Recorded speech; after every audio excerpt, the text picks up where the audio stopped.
There's a reason why CNBC had its best ratings ever in 2008 and 2009. It's because people don't want to hear that everything's going to be okay. People, for whatever reason, I don't know why it is, they spend a lot of time in yoga classes and fitness classes and doing all these things, that wonderful things that make them feel happy, and all these vacations and all these amazing things that people do with their lives. Yet they're gravitated to the bad news when it comes on TV. I don't understand it. I'm not a psychologist. I don't understand why that is, but those are the facts.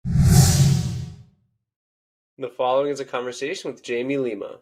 Jamie grew up in a family that always seemed to have financial challenges, and that's what motivated and led him to a career in finance, as he wanted to learn and understand how to better support him and his family. He began his career in 2006 with Morgan Stanley and in 2011 joined Fidelity Investments.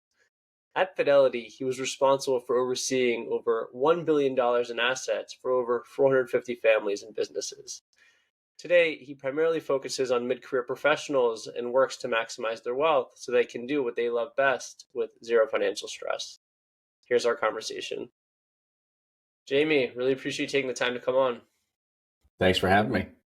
Yep, of course. Working as a financial advisor, I'm sure you have dealt with a lot of situations and have a lot of really interesting stories, and we're going to get into a lot of that stuff. But just to take it a step back, I know the reason why you became a financial advisor was because you had some early financial struggles in your life. So just to start out, what was it like growing up with kind of financial difficulties? Great question. Thanks for having me. My story is probably like a lot of your listeners, right? Where um, my parents were relatively young when they got together, and they didn't have didn't have the education and the resources to be able to provide for us very well financially. And Mhm. when I was about 7 or 8 years old, they ended up getting a divorce, which put even more pressure on my parents. And I saw the struggles that they went through. My mom worked, multiple jobs. My dad worked multiple jobs just to make sure he could help keep a roof over our heads, even though he now had to provide, for effectively two households, which I'm sure was a challenge for him. But, I remember there's this one particular instance, and I talk about this a lot with close friends, and I've even talked about this in other podcasts that I've been on. Uh, Again, I was about 7 or 8 years old, and one of my best friends, and still one of my best friends to this day, he and his family brought over a big box of groceries for us, because our pantry was that empty. I mean, we didn't have any food really, right? So I Mhm. remember specifically him coming over, his mom putting the box of groceries on our counter just to make sure that we had stuff to eat. And even though I was only 7 or 8 years old, I recognized even at that time, like, wow, this is really, really tough. And it put an emotional strain on me, even at that age, where I knew then, like, I want to make sure if one day when I have kids and when I'm a grown up and I have kids, that my kids are never going to have the same financial struggles themselves. And I think one of the things that your listeners may feel is when you grow up not having something, whether it's you don't have any money, or you don't have whatever it is, you tend to gravitate towards that thing, and that's effectively Mhm. what propelled me into this line of work, where I had or very early on, I wanted to learn about investing and managing, learning about business and that type of thing, and that's really what put me in the position I am in today. And my mandate for myself, and one of my the true north for myself, is just to make sure that the work that we do puts our clients in a position where they never have to have the same financial strain and stressors that I did as a kid growing up. That's a beautiful north to have, and it's awesome that your motivation is to kind of help others alleviate some of the struggles that you were going through when you were younger. But just thinking back a bit, when you were dealing with all these difficulties when you were younger, do you think there were much less financial educational resources way back then compared to now? 1,000%. And to be honest, I mean, I think the educational resources that are out there today are very much lacking. Mhm. And one of the things that, if you happen to peruse our website, one of the very first things that you'll see on the website is, we consider ourselves educators first and advisors second. And the reason being is because they just don't teach you the stuff that you need to build wealth Mhm. in school. And I don't know what your experience was like when you were in school, but especially in, going through high school, I didn't learn anything about investments and balancing a checkbook and managing credit card debt and estate planning and insurance and those things. And even for the younger crowd that's out there listening, those are very important things to be worrying about as it relates to managing wealth and building wealth over a long period of time. Yep, for sure. So, on a personal note, I had a personal finance class for half the year in my senior year. And I remember being one of those kids. I think it's one of those things that just comes with age, but kind of fooling around like, okay, this stuff's kind of cool, but like, when can I go to lunch and like, talk to my friends or do that. But looking back, there was, I don't want to say the teacher's name in case he doesn't want to be mentioned kind of on a live and kind of a public podcast. But I remember him being like, this is the most important, wealth or kind of finance class you'll ever take before college. And in the moment, I was just young and dumb, and I was like, "What does he know?" And now that I'm older, I was like, "Oh, he knew a thing or two." So, can definitely resonate with what you're saying there for sure. Absolutely. And even when I was in college, I focused on finance for my bachelor's degree. I had a concentration in finance, and half the classes I took were related to history, business law, accounting. They don't. It's nothing related to the actual work that I do, and that's and now, fortunately or unfortunately, a lot of the information that's out there and the education that's out there is on places like TikTok, where you have a bunch of unlicensed, people that don't have any experience in this world and have half the time don't know what they're talking about, spouting all this information that people are listening to and taking action on. I'm happy you brought that up because I'll get more into the emotions around kind of real good news and dramatic bad news later. So, we'll keep that in mind. But, definitely really resonate with a lot of what you're saying in the sense that a lot of the information out there needs to be, I'll say, vetted a little more. And sometimes people prioritize more, going viral as opposed to educating, which I think is an issue. And the other thing that I wanted to add too is, you mentioned about schools. I think schools really need to get their shit together, especially universities, because I think, over the last 10, 15 years, they've kind of been called out on their BS in the sense that I think people are realizing, unless you're doing something like a very high specialty, say something, becoming a lawyer or becoming a doctor, those really specific specialties aside, for those that want to do kind of more general roles, I think is the best way to say that. And I don't want to make that as a negative connotation, but realistically only half of your classes are relevant. The other half are just general education classes that the school makes like ungodly sums of money when you really think about it. So I definitely think that schools are going to have to get a little tighter on that, but that's conversation for another day. And I'm happy to have that for food for thought. But on another note, thinking back to your career, after college, you ended up starting with Morgan Stanley in 2006. So a name that everybody knows, one of the largest financial institutions, arguably, in recent times, probably one of the best performing financial institutions this year due to their wealth management practice. So that being said, way back when you started, what do you remember from working at Morgan Stanley in your early career? I had a lot of really great experiences at Morgan Stanley. I think the one thing that stands out the most, aside from the people, because even the people that I worked with then, I'm still friends with today, and they're all really, really great crowd of people.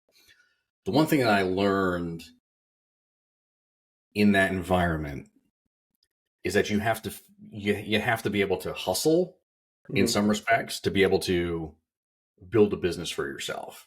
And I don't know how much anybody knows about that environment, especially for those of us that are financial advisors in that type of world. Mhm. Here's how this works.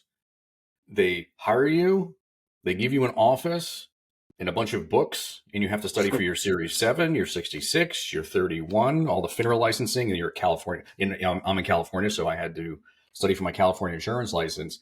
And if you don't pass that Series 7 exam, which is the very first one they're going to make you take, you don't have a job.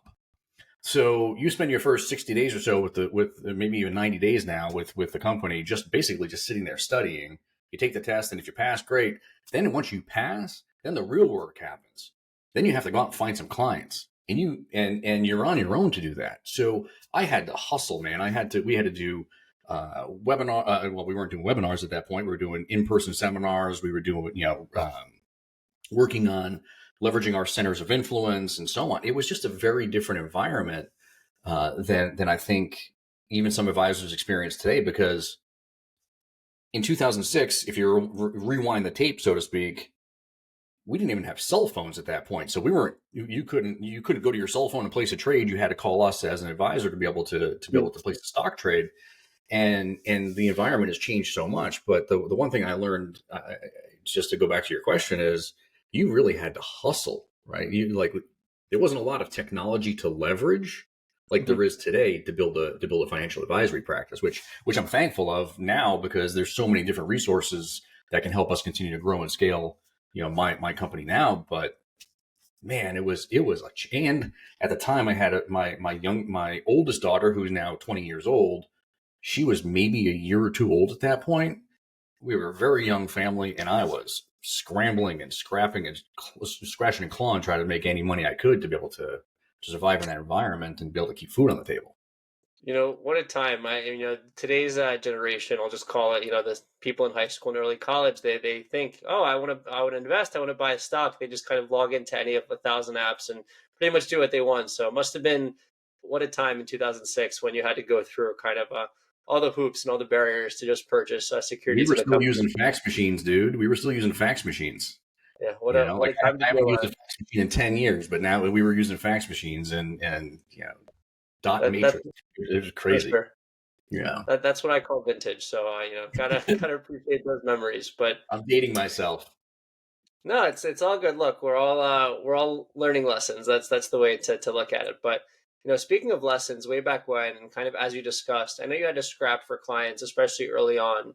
So when you think to early in your career, you just passed the series license. By the way, side note. So for those that don't know, the series license, there's probably a ton of certifications now, like SIE, Series 7, however many there are a set of exams people have to pass in order to kind of qualify as a registered financial advisor.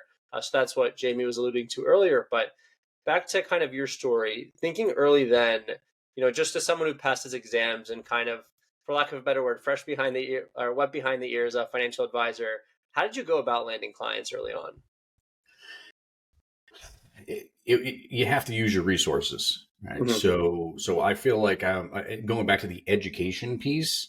I feel like that's one of the things that I'm very passionate about, and we spent a lot of time and resources educating people and hoping they would turn into clients. So we did a Mm-hmm. lot of seminars, like a lot of meetings in that conference room with small groups of people and focus groups and stuff, and that's really how we built our practice, which was just trying to get in front of as many people as we could through the proverbial steak dinner, so to speak, right? Like a lot of advisors are still doing that.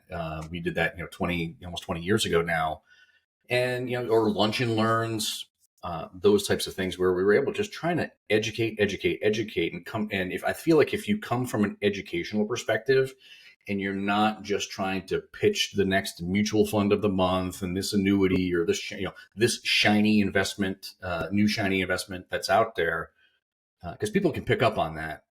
I feel like if you do lead with education, that it may be a longer game in many ways, but to turn a prospect into a client.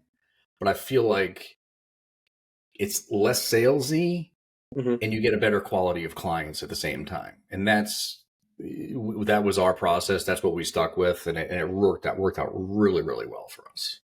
Interesting. Mutual fund of the month almost sounds like it could belong on a vintage T-shirt. So I'll have to keep that in the back of my head. But It in used to short, happen. Yeah, we would have wholesalers come in from mutual fund companies all over the country. The Goldman Sachs of the world, the American funds of the world, all these. That's their job, is to come out and pitch the new hot shiny mutual fund. And if you put it in front of enough advisors and you tell a good story, then they're going to take that fund and put it in client portfolios, and that's how they make money. It's it's interesting that you brought that up because I was actually going to mention Peter Lynch, and that name definitely rings a bell for kind of the next thing we'll talk about. But I was fortunate enough to read, all of Peter Lynch's books, and one of the things that he preaches is if all of Wall Street is saying one thing, make sure you do the opposite, and then it's probably going to work out. So very interesting much. note on there. But speaking of Peter Lynch, for those that don't know, he was this big money manager who managed the Fidelity Magellan Fund, kind of one of the largest mutual funds at the time. And that being said, Jamie, you actually have experience at Fidelity, and that's kind of where you made your next career leap. You end up managing over $1 billion in assets under management, which is super impressive. and managed money for over 450 families. Before we get into all that, why'd you make the leap to Fidelity and to really take on a lot of that responsibility? Fidelity and Morgan Stanley are two very different animals. Yep. In my mind, and I was probably 25 or 26 years old when I started at Morgan Stanley. It seemed very antiquated to me, right? It was very like there were still people that were still smoking in their offices when I was working at Morgan Stanley, right? I mean, it's a very it was the financial advisors sitting behind the mahogany desk, and it was very much a boys' club. And I'm sure it's changed now. I don't have any experience with what the offices and the operations are like at this stage of the game, but my experience was it felt like very much like a boys' club. Mm-hmm. And I had an opportunity to join Fidelity in 2011 as a financial consultant there.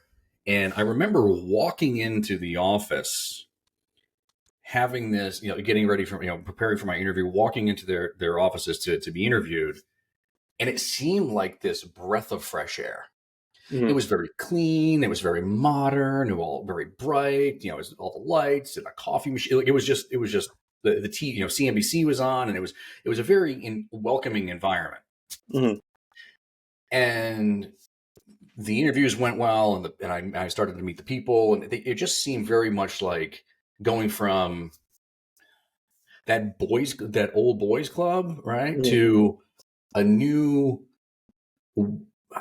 just an overall new experience, right, and it was just very refreshing.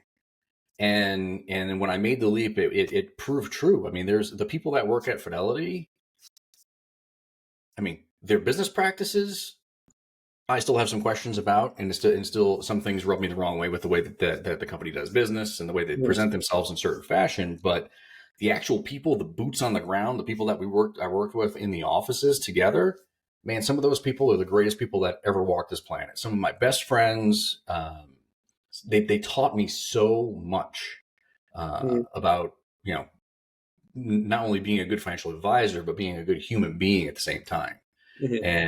And I have nothing negative to say about the people that I work with, but it was just a different experience overall. And that's what really prompted me to say, you know what, I've got to leave that old world behind and step into this new world. And I was there for almost a decade. So it was, and the opportunity was great. I mean, I didn't manage $1 billion, just for the record. I didn't manage $1 billion out of the gate. When I had to build another book from scratch, into the book of business from scratch. So I started with 0 clients and 0 assets. And I worked in one office, and I think when I left that office, I had about $350 million in assets under management there. And then I actually went and spent a couple of years in a coaching and training role. So I went and did some coaching and training with financial advisors. I did that for a couple of years. So that was a great experience. And then I took another role to stay back in the offices again. And that particular opportunity was a little over $1 billion in assets we had under administration there. So, amazing experience at Fidelity. It's just a different environment, and in this phase of my career, you kind of get to a point in your life where you're like, okay, I'm going to either do this for the rest of my life, or I've got to maybe try something different. And that's effectively what prompted me to decide to launch my own company almost 4 years ago now. Got it. Interesting. So we'll definitely get into kind of your own company and, the reasoning and the motivation behind that. But quick on the other note on Fidelity, as you built this book of business and as you're kind of managing this huge sum of money, what are some of the biggest challenges with managing that much? I had 450 clients I was responsible for. 450. Must have had a nice inbox. And that's where it goes back to some of the business practices and some of the things that prompted me to consider doing something else with my career. I'm a certified financial planner, not just a financial planner, a certified financial planner, which means that I've taken, there are additional, back to your comment about the Series 7 and all the series licenses that you have to study for and gain. Another exam you can take is called the Certified Financial Planner exam. And it takes about a year, maybe a year and a half to study for that, to be able to you have to take 7 classes, college level classes, to be able to actually qualify to sit for the exam. Then you spend 3 months or so, maybe even longer, studying for the exam. And it's a gnarly test. So if you're a certified financial planner, you've kind of taken your your craft to the next level. Mhm. And one of the things that is a requirement as a CFP is to provide fiduciary advice, Mhm. meaning that you should know everything there is possibly to know about your client before you can give them actual advice and actionable steps for them to take relative to their financial plan. Mhm. If I have 450 clients, it's one thing to like remember Dan's loved ones names and the things that he wants to do, like the goals and objectives that he has, but what about his kids and his grandkids and what he does for work and so on and so forth? Like, you need to know those things to provide fiduciary advice, Mhm. because some of the advice you're going to give them is going to impact his loved ones. How do you do that with 450 clients? It's impossible. Completely impossible. Completely impossible. So Mhm. I always felt like we were skimming the surface of being able to give true financial advice. And that's frankly why when you go to their, if you look at all the disclaimers on their Mhm. website, it's not advice, it's education, Mhm. right? There's a big difference. So those are some of the challenges that I face with that, is like, am I really doing my highest and best work with 450 clients? Yeah, I imagine it's definitely a tough thing to do, and your inbox is probably, I can't imagine having 450 kind of direct people that you're responsible for. So, I mean, Yeah, kudos brutal. for you to the time that you manage that, but totally understand the motivation behind wanting to launch your own firm. So, would you say that essentially, you wanted to take on maybe, well, one, it's probably better running your own shop instead of dealing with the institutional walls of one of these giants. So that's another conversation. But did you want to kind of have a smaller client base and just have a more intimate relationship with your clients so you could kind of best advise them based on that? That's exactly it. Now I work with 60 clients. Everybody has my cell phone. It's just so much easier, and that was by design, right? Like, I wanted to work with people where, first off, I wanted to work with people that I wanted to go out and have a beer with. Yeah, that's the best. Like, let's go grab a couple beers and let's go relax and let's just like shoot the breeze and like, let me introduce you to my wife and let's go, like, and we've been able to do that with a lot of the clients that we have. And even though we're in a virtual environment, there's still that feeling of friendship and family and so on. But you can't, out of 450 clients, you guaranteed, 400 of them I probably didn't want to spend any time with. Got it. Interesting. So totally understand that. And I think it's awesome that you're able to have more of that intimate relationship. And I think that also probably makes it easier to advise them because you're a little more sensitive to what's going on. So totally understand the motivation there. A quick question regarding kind of how you manage your firm and kind of how you use clients' money when you invest. So as a wealth advisor, I'm sure there's a ton of investment opportunities out there. How do you personally kind of evaluate investment opportunities? That's a great question. We spend a lot of time and we get a lot of help we use a company called BlackRock. BlackRock is one of the world's Yeah. largest institutional managers, if not the largest institutional manager. And even though they're that large, we do get a lot of support from them Mhm. with research and access to their portfolios and so on. So I leverage them as much as I possibly can. My feeling is you leverage the experts that are out there, and I feel like they are a group of experts, and a lot of the investments that we make stem from the financial planning, with the financial plan that we put together for our clients. So when we meet with somebody, we go through their goals and objectives, and we talk about what their investment options are, what their investment strategy should look like, and so on. And we meld it all together with the financial plan that we've put together. So the plan actually is the roadmap and what dictates what the investment should look like for a particular client. And just in this last, like, I'll give you an example. I had a client we met with yesterday. She wants to make sure that she has, obviously wants to have a successful financial plan, but she also wants to make sure that she has access to socially responsible investments. Even Mhm. though, historically they've underperformed other types of investments, that's her mandate. So Yep. we go back to BlackRock. What are our options? How do we build a portfolio around those parameters? And we were able to deliver that. Actually, just we built the portfolio for her this morning, and we're now underway. So um, I spent a lot of time every Friday. I have a standing date Mhm. with the portfolio. So I go in and make sure that they're doing what they're supposed to be doing, look at seeing if we should make Mhm. some wholesale changes to the investments, look at BlackRock's research. It's kind of my thing every Friday morning, and um, Mhm. that's how we go about handling that. Got it. Interesting. So, for those that don't know, BlackRock is an absolute giant in the investment management industry. People are probably a little more familiar with Vanguard, but same kind of idea. But BlackRock is an interesting story and definitely a great resource to use, and I'm sure provides a ton of useful information. So, great that you're able to utilize them. On another note, I saw on LinkedIn you made a post talking about a lot of people's psychological biases when making investment choices. So I know you have that access to BlackRock, but we're all human. We're all kind of biased towards an extent. When you're evaluating these opportunities or looking at the research, what do you kind of do to try to, limit your bias as much as you can? It's going to sound like a canned generic response, but the reality is you have to keep a long view. Hmm. You have to keep a long view. Hmm. The, I can't draw this for you like on our screen here in the podcast like I would normally draw it on a whiteboard situation with in client meetings. But if you look at the way that professional portfolio managers manage money, there are three things that they look Hmm. at, right? So there's the secular phase of the market, which is usually somewhere between like an 8 and 10 year time frame. Okay. Then there's a cyclical aspect of the market.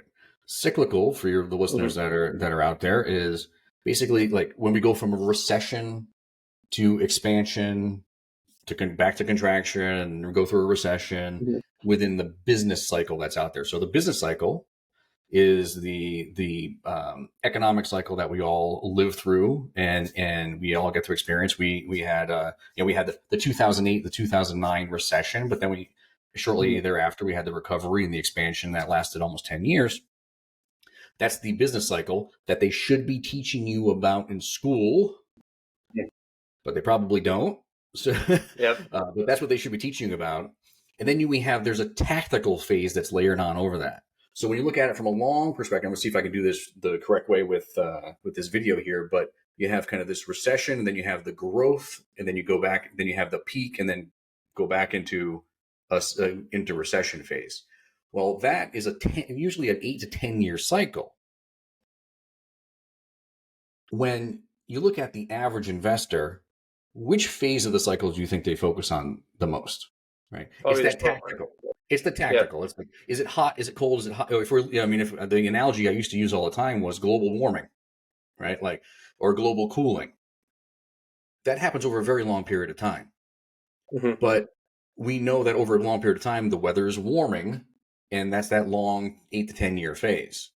The Hmm. average investor focuses on, is it hot? Is it cold? Is it hot? Is it cold? Is it raining? Is it snowing? Is it sunny? The day-to-day fluctuations. And that's where people get jammed up, is they focus on the very short term. The, Hmm. the, the professional portfolio managers, when they look at models that they're building, somewhere in the 80% range that they're looking at that 10-year model, right? So Hmm. the other 10% is divided up between like, what do we think is going to, can we make some tactical shifts over the course of the next few months to take advantage of what's happening in the short term and also over the midterm, the other 10%. But that like 80% of our focus is on what's going to happen over the next 8 to 10 years, not the next 8 to 10 days. And I think that's important for listeners to recognize is, if you're not keeping a long-term focus, you know you may have some short-term wins, but there's a very high probability you're going to blow yourself up if you're not careful. A lot of trading offices around the country for kind of the big banks and smaller firms are probably fuming right now because they make their money on that global warming and global cooling situations. But I appreciate you providing clarity around that, and definitely agree in the sense that we're all biased to an extent. But as a financial advisor, the best thing you could probably do is focus on long term and kind of rest assure your clients that if we look at things holistically in a good way, you should be fine in the long run. So really great view on there, but. Speaking about clients, I know you moved to a smaller client base and probably have, as I mentioned earlier, a more intimate relationship with your clients now. Is there a client relationship that you've had in the last few years that really sticks out to you or a memorable client situation? I have a lot of them, to be honest. I mean, a lot of the clients that we work with, they're really cool people, really down to earth people. the and I don't know if we had a chance to talk about this as we're leading up to our conversation, but one of the things that I've been focusing on lately is in divorce financial planning. And so Mhm. I'm also a certified divorce financial analyst.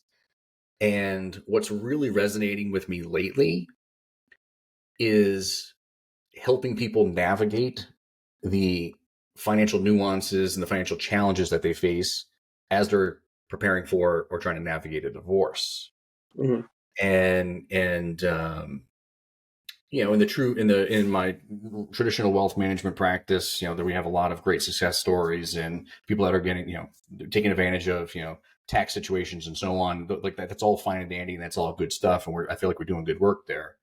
But what I really have been developing a passion for over the course of the last few years, and I'm starting to see more and more, if you can help somebody navigate a divorce, which 50% of the people that are out there that are married, sorry, it's Unfortunately. probably going to happen, right? Yep. It's a coin flip effectively. It can be very emotional. It can be very financially draining. There are a lot of questions that are left unanswered if you don't have somebody like us in your corner. And I'm seeing a lot of people like, wow, like, thank you, right? Like I got through it. It wasn't easy, but had I not had that, the support on the funding, because, there are a lot of attorneys out there that do great work and they'll help you through the legal side.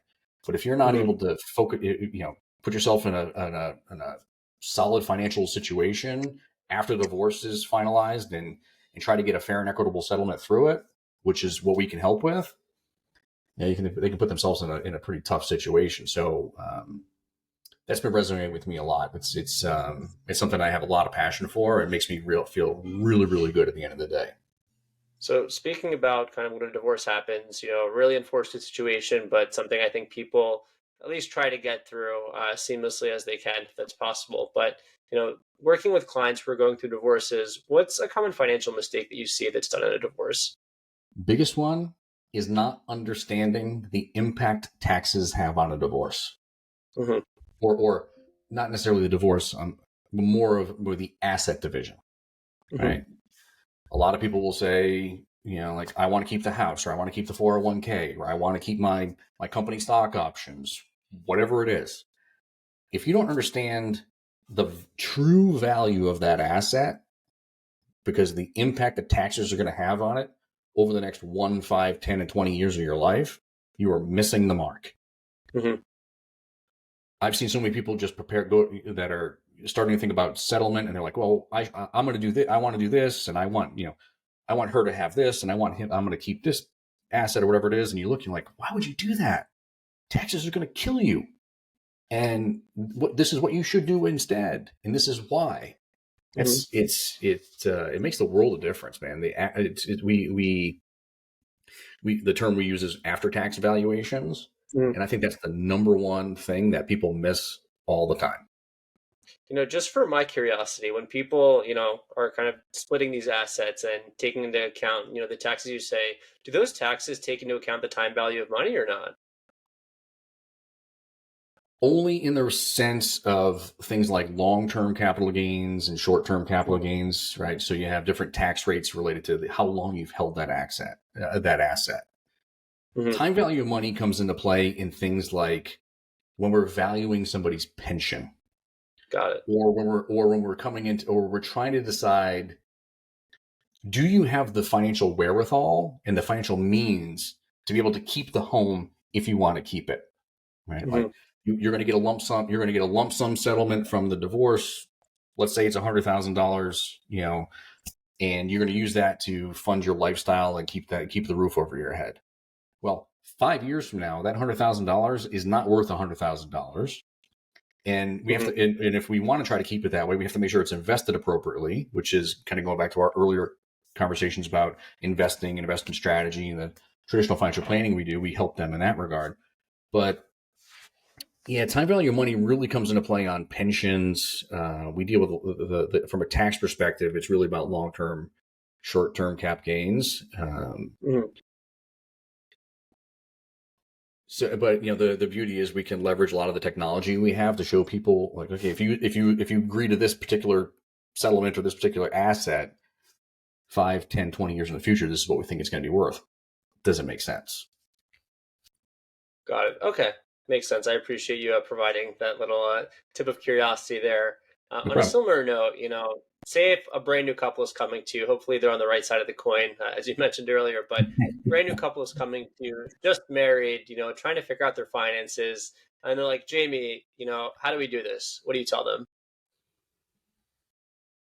If they're just merging their finances for the first time, it's probably a good opportunity to take a pause and have a conversation with them Hmm. about how they each feel about money. Hmm.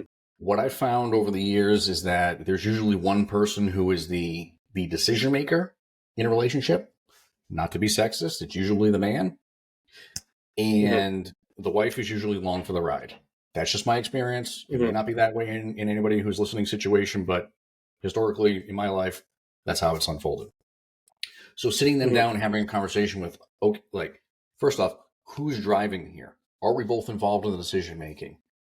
How do you feel about money? How do you feel about money? And having that conversation with them about, how they feel about spending money, how they feel about saving money, how they feel about the investment experience itself. Are they a more conservative investor? Are they a more aggressive investor? What types of investments have they had experience with?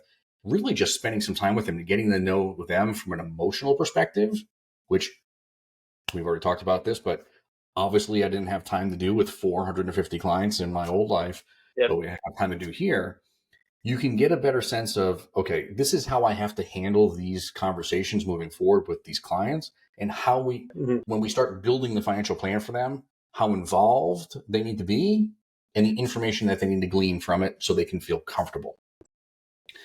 A lot of the work that we do is on the EQ side of things, not necessarily the IQ, right? So we all know Hmm. that we should invest for the long haul and we should stick with things, and we all know that, but we have to also deal with the matters of the heart, so to speak, relative Hmm. to investments and financial planning. And I think if you can take a pause and get an understanding of how each person feels about things, you'll have a more successful relationship. Got it. Interesting. So a lot of times when you're working with a brand new couple, it's more understanding their current emotional state, and then based on that, giving them the best fiduciary advice that you possibly can. 1,000%.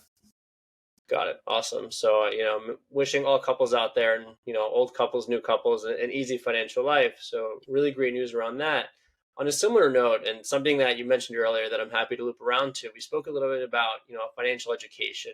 And you mentioned how the resources today, are much more comprehensive and there's just much more of them compared to way back when. But the silver, or I don't say silver lining, but the bad side of that is a lot of the advice out there is kind of complete BS and meant more for virality instead of education. So, in your opinion, what's the best way for someone right now to get a financial education? It's a good question. I think you have to recognize the resources that are out there, right? Like there are a lot of good websites, the Investopedias of the world. I mean, even like spending time with things like, the Wall Street Journal. Um, there are a ton of great resources that are out there. I wouldn't be leveraging TikTok for education, right? Hmm. TikTok is entertainment. It's not education. Yep. Um, and frankly, they're like we put out a monthly newsletter that people can go to our website. They can sign up for the newsletter. We're not spammy. It comes out like once a week, and we don't sell anything. But we try to educate, educate, educate. There are a lot of really good financial advisors out there that do this type of work. You know Hmm. but you have to remember, like the Dave Ramseys, the Susie Ormans of the Hmm. world, even the Jim Cramers of the world that are out there. It's all about education and ratings, right? They're Hmm. not even licensed financial advisors that people are taking a lot of information from every day and acting on it. So I think the biggest thing is just know your source, right? Like and try to, if you're going to glean any information from anything, make sure it's a reputable source and they have the experience to be able to spout that information off, not Hmm. just leverage. Like you said, the virality of it. It's just bananas. I think that's a great point. I think a lot of days people are more drawn to that, we'll call it instant gratification of Yeah. flashy news instead of facts. So definitely look at the facts and look at people that have been there or people who are in the process of getting there. And I think your intuition should be able to tell you the rest. So, really great advice on there. On another note, just to kind of tie into some current events, I mean, not so current, but relatively current. A lot of people are probably, I don't want to say a lot, but people may worry sometimes about banks, especially this day and age, in the sense that a lot of smaller banks and medium-sized banks are dealing with a lot of macroeconomic conditions. So rising interest rates. I think people are kind of taking a little bit more of a under the hood look when it comes to their balance sheets. And a specific example was the collapse of SVB. So, Yeah. just in your professional opinion, do you think that was more of like panic, or do you put a lot of blame on the bank for it going I, under? yeah, great. That's another great question. I mean, and I think this. I almost forgot about SVB. It's only been like 10 minutes, but you know how Not fast so current. Yep. you know how fast news is these days. I mean, there's always a headline every. It seems like every couple of minutes here. But if you look at the and we sent out some emails to our prospective clients and the folks that are on our newsletter list about this when it was unfolding. And if you look at the sheer size of SVB relative to the bigger banks, the I should say that I was going to say the real banks, but that would be that'd be a negative. But like the Mhm. J.P. Morgans of the world, the Bank of Americas Yep. of the world, so on. If you look at the size of SVB relative to those banks, it was a blip on the radar. It almost Mhm. non-existent, right? And highly leveraged and invested in these more obscure investments. It kind of wasn't a surprise that a company like SVB would go under, especially with the interest rate environment we're in. So for me, it frankly, and thankfully for our clients, because we stayed on top of it. We shared the information we had. We tried, made sure we calmed anybody's fears as we were going through it. It's just more noise, Mhm. right? Like, yes, I mean, if we can go back through, the headlines over the course of the last few years, it's SVB bank failing. It's the Russia-Ukraine war. There's always a reason why people should be in a panic, and nine Mhm. times out of 10, it amounts to nothing. Mhm. It's most of it's just noise.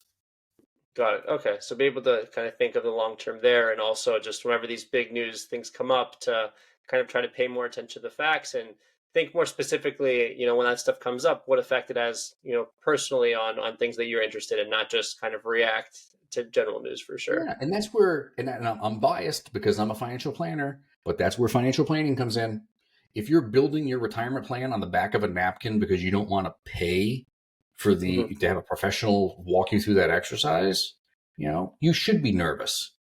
But one of the things that we do with all of our clients when we build their financial plans is we can stress test their plan against specific events like that.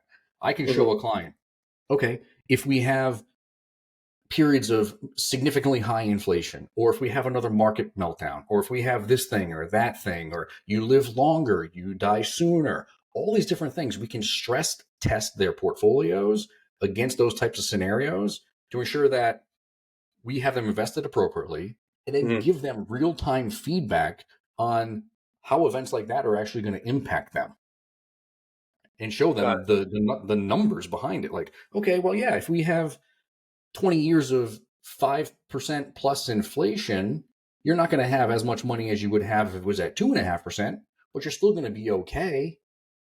That's where the value of financial planning comes in. And frankly, that's all people want. All people want to know is that they're going to be okay. it. Hmm. And that's our job as financial advisors to make sure that that happens. And if it has if it's not going to be okay, how do we put them in a much better position moving forward to get closer to being okay? That's what people want. That's what people are paying for when they hire a financial planner, and we do that all day long, man. For sure. I haven't actually, from all the financial planners that I've spoken with, or, not that am a financial planner, I've spoken to a ton, but I haven't heard of anyone that stress tests or kind of does that with investments. So, Mhm. really great job of doing that. And I think, great service add and kind of a value add to your clients. And definitely something people should pay attention to, because I think that's a good way to like test how effective your portfolio is against macro and kind of microeconomic conditions. So, awesome that Yeah, you're able to do that. But on a similar note to what you just said, and talking about how a lot of these headlines, very emotional headlines, and similar to, I think, a post you actually made on Twitter, kind of, you spoke about how people are more drawn to kind of dramatic bad news versus boring good news. Why do you think that is? There's a reason why CNBC had its best ratings ever in 2008 and 2009. It's Hmm. because people don't want to hear that everything's going to be okay. People, for whatever reason, I don't know why it is, they spend a lot of time in yoga classes and fitness classes and doing all these things, that wonderful things that make them feel happy, and all these vacations and all these amazing things that people do with their lives. Yet they're gravitated to the bad news when it comes on TV. I don't Hmm. understand it. I'm not a psychologist. I don't understand why that is, but those are the facts. And from a behavioral finance perspective, which is something that we focus on a lot, is like we've talked about 1,000 times in this conversation, the emotional experiences that our clients have and how they react to certain things and so on. It's just how people behave. It's just a natural reaction. And people Hmm. gravitate, especially, in 2008, 2009 was a little bit different because the internet isn't what it is today. And people didn't have cell phones like they do today. And so, you can pick up in 2 seconds, I can get today's latest news on my phone. So I recognize why, CNBC did as well as it did in 08 and 09 when during the last major recession. But it's just the proof is there that people gravitate to it. I mean, if you turn on you and your listeners and everybody that's here listening to us today, put on the TV and the newscast was like, everything's gonna be great today. It's gonna be sunny. It's gonna be 75, cool breeze. Like, people don't want to see that stuff. They want to see the train wreck, and they want to see the car crash, and they want to see the market doing this. It's like, I don't understand it, but that's how it is. That's how it is, and that's our job as advisors to stave that off and help clients navigate it, because it's in your face all day long, 24/7. Yep, for sure, especially in this day and age. And hopefully we can at least attempt to condition ourselves to appreciate or pay more attention to the good news. But I think that's another conversation, probably for a psychologist. But I think really great advice on that point. On a more personal note, you've been in the industry for a long time. Is there any investor that you really look up to?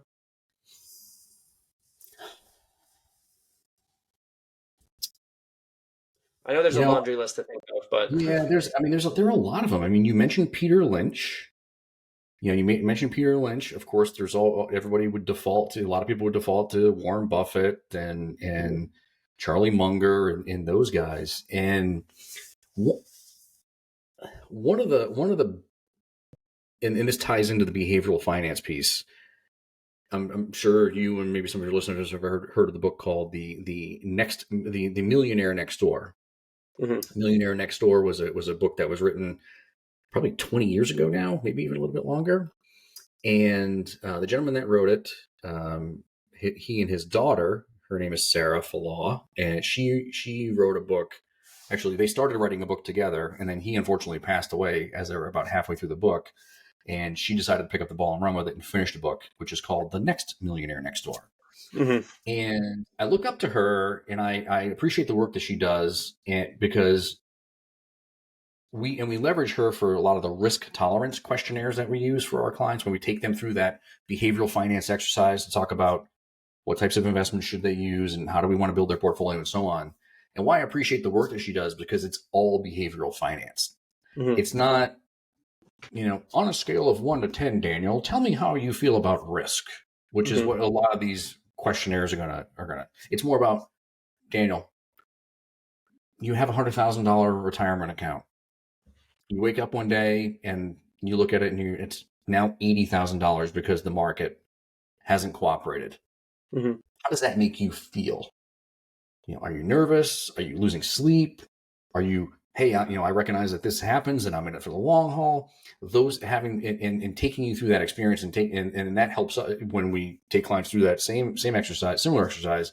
It helps us determine, how we're going to manage investments for that particular client. So she's not an investor, but she's someone that I look up to and I think has done really good work in this space, because she makes you look at things through a different perspective, Mhm. right? And I think it's been super helpful for me as in my own business, in my own investing life, and also helping our clients. So Yeah, I don't want to give you the canned Charlie Munger, Warren Buffett answer. I Mhm. think that, but I think she used to be somebody that people could look at as a leader in this industry for sure. I think that's a great choice for sure because I think behavioral finance is definitely something that's really underrated, especially when people think about looking at investments these days. Because a lot of times they're emotional, but if you're studying people's emotions, you can see how they react in the short run, and then kind of show that analysis to clients, being like, "Hey, there's just a short-term reaction. Like in the long run, based off what we think in our story of the company, everything should be fine." So I think a very, very fine answer on that. On a completely different note, we were talking off air a little bit about how you're based out West Coast and you live on a farm. So, just out of curiosity, what's it like living on a farm? It is a lot of work.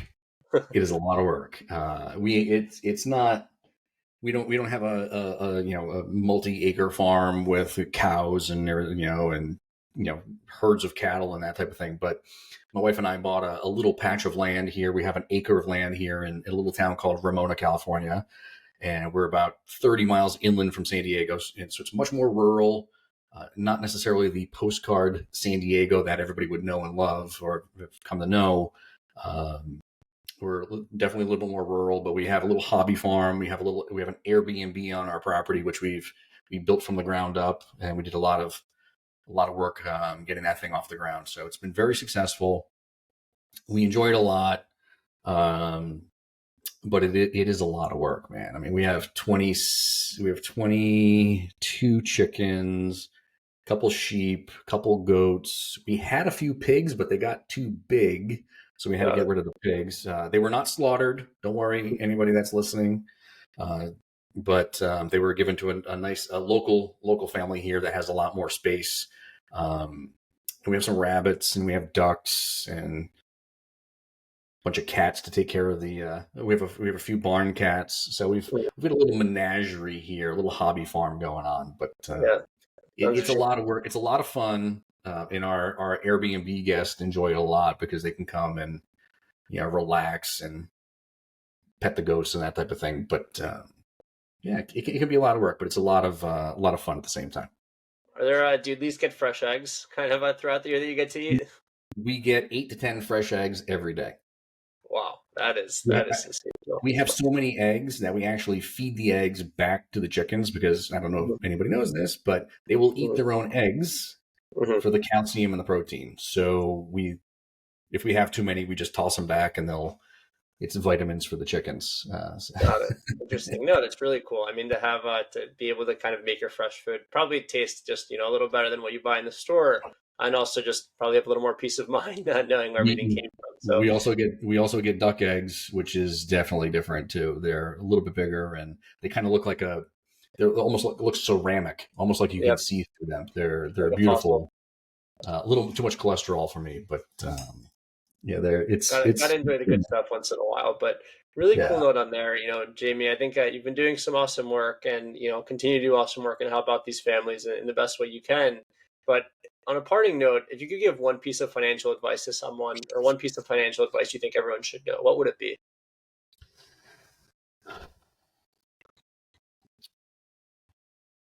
The first thing I was going to say is start early, Hmm. and that's one of the things that we told our kids. We had all of our kids, start investing early and start their Roth IRAs very early to help them in retirement. But Hmm. everybody knows that. I think everybody knows that. I think my best piece of advice is really just to avoid the noise, right? Hmm. Turn off the pings and notifications, turn off the email notifications, turn off CNBC, and just enjoy your life.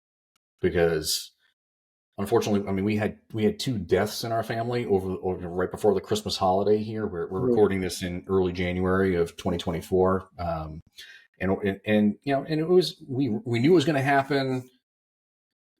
Our family members were getting older, and they weren't doing well, so we knew it was going to happen, but it still sucked.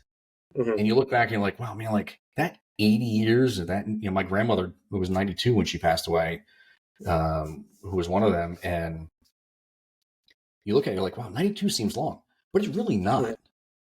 It's really not. And I turned 46 this past December, and I'm Well, halfway to congrats on that. 46. So, Yeah. I do. Thanks. Yeah. yeah. But I mean, I'm halfway to how old she was when she passed away. And that kind of hit me where I'm like, wow, like it's not, we have a very short time on this planet. Why would I Mhm. spend it worrying about whether or not, my investments are up and down 0.5% today? It just doesn't make any sense. So, yes, invest early. Yes, invest often. But the best piece of advice I can give you is avoid the noise because it's not really worth it. I think that's a great way and a great way to end the show, and definitely something I love hearing. And I think a reminder to everyone to avoid the noise and enjoy your life as much as you can. But Jamie, it's been an absolute blast. I really appreciate all the financial education you've been able to discuss, and thanks for coming on the show. Thanks for having me again. Appreciate it. Thank you for listening to my conversation with Jamie Lima. If you enjoyed the episode, rate the show on Spotify, drop a comment on YouTube, and subscribe.